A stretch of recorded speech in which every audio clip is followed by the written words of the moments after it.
Halo sobat alur film, apa kabar nih kalian semua? Ya gua harap kalian semua dalam kondisi yang baik-baik saja. Di video kali ini gua mau bercerita tentang sebuah film yang berjudul Ex-Villains Return.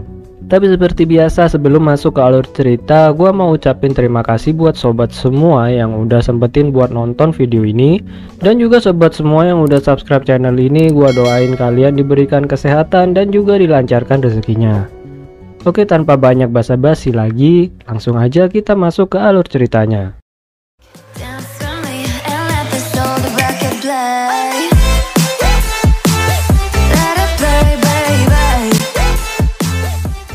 Bermula dari seorang pria bernama Gautam yang tengah emosi melihat berita di televisi, di mana mantan kekasihnya yang masih ia cintai dibunuh.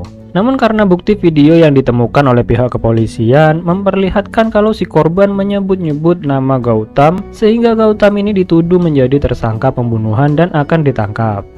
Gautam yang memahami situasinya saat ini memiliki sebuah rencana untuk kabur dari hotel tempat tinggalnya itu. Begitu para penyergap masuk ke ruangan Gautam, microwave dan gas kompor yang sudah ia siapkan sebelumnya meledak. Gautam memanfaatkan momen tersebut untuk melompat dari jendela dan kemudian kabur dengan menutup wajahnya. Berpindah kepada pria bernama Bhairav. Ia merupakan seorang sopir taksi online dan penjaga di sebuah kebun binatang. Bhairav datang ke kantor polisi terkait dengan pembunuhan mantan kekasih Gautam, karena dia adalah salah satu orang yang terakhir kali dihubungi oleh mantan kekasih Gautam.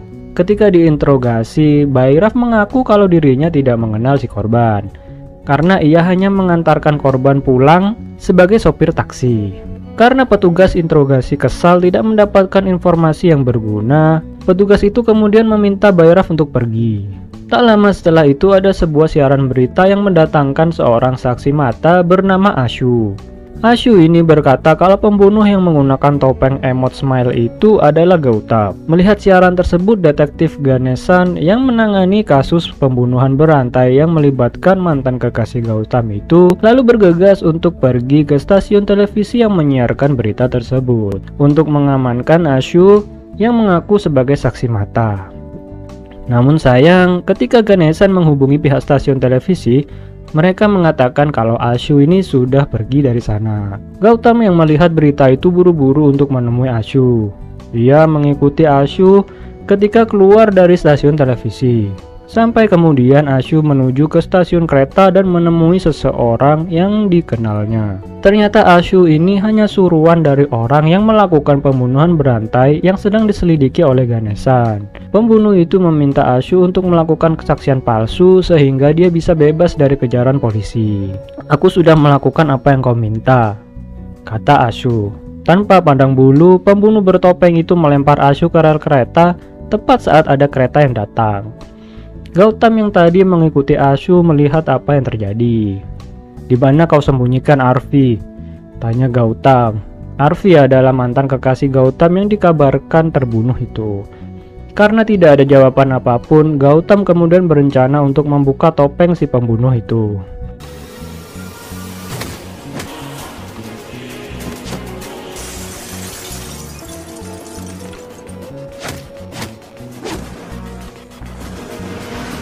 Gautam berhasil melepas topeng si pembunuh. Ternyata pembunuh itu adalah Bhairav, si sopir taksi online dan penjaga kebun binatang. Namun sayang Gautam tidak sempat melihat wajah Bhairav. Bhairav lalu merusak lampu-lampu di gerbong tersebut dan pergi setelah mengalahkan Gautam. Bagaimana seorang driver ojol dan penjaga kebun binatang bisa menjadi seorang pembunuh berantai? Oke, kita pindah dulu ke beberapa bulan yang lalu. Bhairav ini menyukai seorang wanita pramuniaga yang pernah naik di taksinya. Wanita itu bernama Rasika. Bhairav selalu menunggu Rasika ini ketika sudah jam pulang.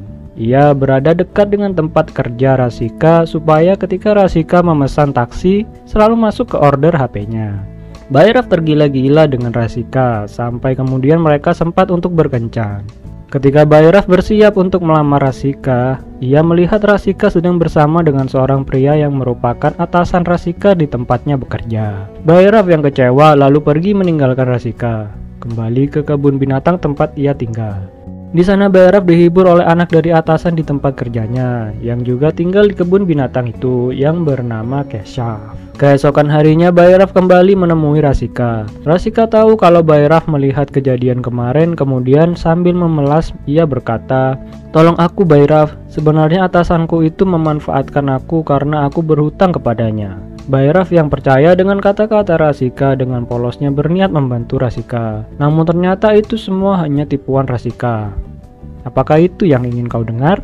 Sambil tertawa ia menghina niat baik Bhairav. "Atasanku selalu memberiku bonus dan ia rela meninggalkan istrinya demi aku," kata Rasika. Rasika kemudian menjelaskan kalau hubungannya dengan si atasan saling timbal balik, tidak seperti hubungannya dengan Bhairav yang bertepuk sebelah tangan. Tak lama setelah itu ada seorang penumpang yang masuk. Dia adalah Ashu yang Bhairav habisi di awal tadi.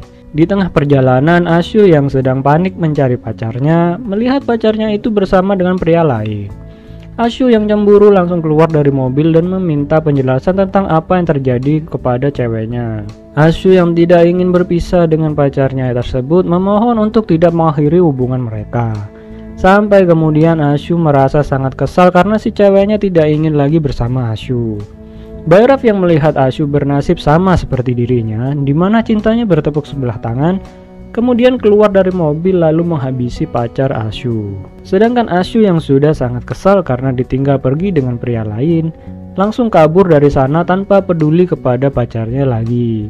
Dari kejadian itulah Bhairav menjadi pembunuh berantai para wanita yang selingkuh atau tidak menerima cinta seorang pria yang sudah berjuang mendapatkan cinta mereka.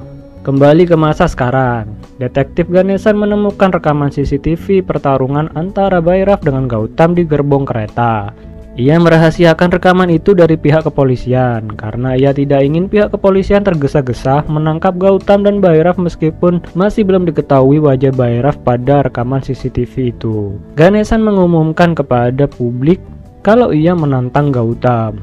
"Gautam, jika kau melihat siaran ini, dengarkan baik-baik. Kalau aku mencarimu, kau akan mendapat banyak masalah. Jadi lebih baik kau segera menemuiku," kata Ganesan. Tujuan sebenarnya Ganesan adalah menanyakan kepada Gautam siapa orang yang berkelahi dengannya di kereta saat itu. Karena Ganesan tahu kalau Gautam bukanlah pelaku pembunuhan berantai itu. Gautam yang melihat siaran Ganesan itu langsung pergi menuju rumah Ganesan. "Aku tahu kau bukan pelaku pembunuhan berantai itu," kata Ganesan. "Itu sebabnya aku tidak menyebarkan rekaman CCTV pertarunganmu di kereta saat itu." "Apa yang kau tahu tentang orang tersebut?" tanya Gautam. Dari hasil pencarian Ganesan selama ini, ia mendapat kesimpulan kalau si pembunuh mengincar wanita yang membuat para pria merasakan cinta sepihak. Dari keterangan Ganesan itu, Gautam mengingat kejadian terakhir saat ia bertemu Arfi. Singkat cerita, Arfi dan Gautam beradu argumen, dan saat Arfi pergi meninggalkan Gautam, ia menaiki taksi milik Bhairav. Dari sanalah kemudian Arfi menjadi target selanjutnya Bhairav. Tak lama setelah itu asisten Ganesan menelpon. Ia memberitahu kalau di setiap akun Facebook para korban pembunuhan berantai itu ada satu akun yang sama yang muncul dan selalu berkomentar dengan emot smile disertai bintang 5. "Apa kau tahu alamat si pemilik akun tersebut?" tanya Ganesan. "Iya pak, ada di kebun binatang Seven Island dengan akun bernama Keshav." Mendengar hal tersebut, Gautam langsung pergi menuju kebun binatang. Asisten Ganesan lalu memberitahu kalau pasukan polisi sedang menuju rumah Ganesan. "Kenapa pasukan kepolisian datang ke rumahku?" tanya Ganesan. "Karena ada laporan kalau Gautam sekarang ada di rumah Anda, Pak." Ketika Ganesan sedang berbicara dengan asistennya, Bhairav muncul di depan pintu rumahnya. Ternyata Bhairav ini sudah mengincar Ganesan karena ia tahu kalau Ganesan menyelidiki kasus pembunuhan yang ia lakukan. Bhairav tanpa pikir panjang lagi langsung menghabisi Ganesan. Beralih kepada Arfi yang ternyata masih hidup dan dimasukkan ke kandang hewan oleh Bhairav. Arfi lalu mencoba untuk kabur dari ventilasi udara, sampai kakinya mengalami cedera. Saat ia mencoba untuk lari, Arfi melihat ada Gautam yang sudah tiba di kebun binatang mencari Arfi. Karena Arfi tidak melihat wajah penculiknya saat itu, ia beranggapan Gautam adalah orang yang menculik dirinya karena dendam ditinggal pergi oleh Arfi. Sehingga Arfi berpaling dari Gautam dan menabrak Bhairav. "Tolong selamatkan aku mau dibunuh oleh Gautam," kata Arfi kepada Bhairav. "Dia sebenarnya ingin menyelamatkanmu, tapi ia tidak tahu kalau saat ini aku telah menyelamatkannya dari rasa sakit hati," kata Bhairav. Arfi yang mendengar perkataan Bayraf kemudian sadar kalau Bayraf lah yang sebenarnya ingin membunuh dirinya.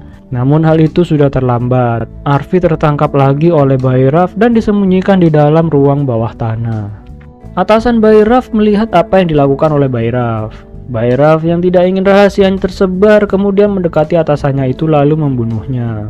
Gautam yang mendengar suara teriakan kemudian bergegas menuju sumber suara itu. Di sana ia melihat ada seseorang yang keluar dari dalam ruangan dengan perut yang tertusuk kail besi penggantung daging. Dan di belakangnya ada Bayraf yang menyusul. Ketika Gautam tahu kalau Bayraf adalah si pembunuh berdasarkan pengalamannya bertarung dengan Bayraf, ia langsung menghampiri Bayraf. Namun sayang Gautam harus menunda niatnya itu karena pasukan kepolisian datang menangkap mereka. Pihak kepolisian menemukan mayat wanita yang diawetkan di dalam freezer daging. Gautam yang mengira itu adalah Arfi bergegas masuk untuk melihatnya. Namun mayat wanita itu bukanlah Arfi, sehingga Gautam masih memiliki harapan kalau Arfi ini masih hidup. Ketika dimintai keterangan atas apa yang terjadi di sana, Keshav anak dari atasan Bayraf berkata kalau ayahnya lah orang yang melakukan pembunuhan berantai itu. Keshav berbohong kalau dia akan dibunuh oleh ayahnya karena melihat ayahnya menghabisi para wanita itu di tempat pemotongan daging. Sedangkan Bayraf terluka karena melindungi Keshav dari ayahnya. Keshav ini berbohong karena sering dipukuli oleh ayahnya, di mana Bayraf yang selalu menghiburnya selepas dipukul ayahnya. Gautam juga dinyatakan tidak bersalah atas pembunuhan berantai itu. Namun Gautam tahu pembunuh yang sebenarnya adalah Bayraf karena ia pernah bertarung dengan Bayraf. Sedangkan Bayraf yang dinyatakan tidak bersalah melenggang keluar dari kebun binatang bersama dengan Rasika. Saat malam harinya Bayraf dan Rasika kembali ke kebun binatang untuk menghabisi Arfi yang disembunyikan Bayraf sebelumnya. Namun Arfi ini ternyata sudah sadarkan diri. Arfi yang sudah memegang pecahan lampu kemudian berusaha untuk kabur dari Bayraf. Di tengah pelariannya datang Gautam yang ingin menghabisi Bayraf karena sudah menyakiti Arfi. Gautam dan Bayraf pun berkelahi saling tukar pukulan sampai kemudian Gautam terjatuh. Katakan Rasika, apakah aku akan mendapat bintang 5 untuk tujuanku ini? Kata si Bayraf. Namun sayangnya tidak ada balasan dari Rasika. Gautam yang mendengar kata-kata Bayraf kemudian tertawa dan berkata, "Siapa Rasika? Di mana dia? Woi Rasika, masuklah kemari." Bayraf yang melihat ke belakang ternyata Rasika sudah tidak ada di sana. "Rasika ada di sini, dia ada di sini," teriak Bayraf yang mulai panik.